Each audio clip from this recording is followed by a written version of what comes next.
একটা ছেলে নতুন জামা লাগাইয়া ঈদগার ময়দানে গেছে।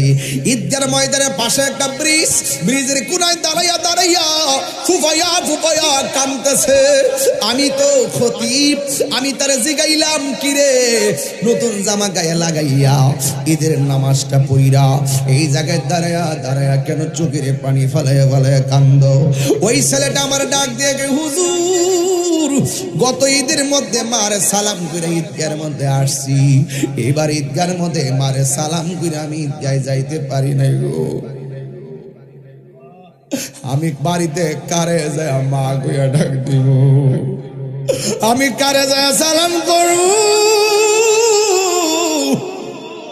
মা আমারে কত সুন্দর কইরা গোসল করতে বলছি, বাপটা কত কষ্ট কইরা আমার জন্য জামা টাইম না দিছে, আমার মাকে আমি আজকে দেখাইতে পারি নাই।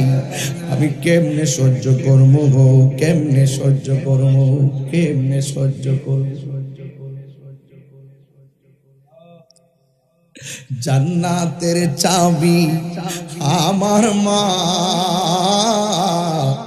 মা গো জান্নাতের চাবি আমার মা,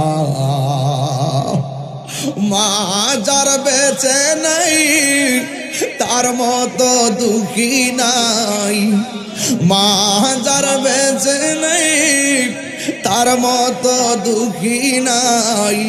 এই গজলের বইটা নিয়ে আপনার মারে দিবেন। খালা ফুফু মায়ের মতো না, মা গো জান্নাতের চাবি আমার মা। দেখেন সবগুলা চেহারা মলিন হইয়া গেছি, সব যুবকগুলো হাসি বইলা গেছি, সবগুলা পানগুলো দুষ্টানি ভুলে গেছে। আমি ভালো করে জানি পোলাপান মার বড়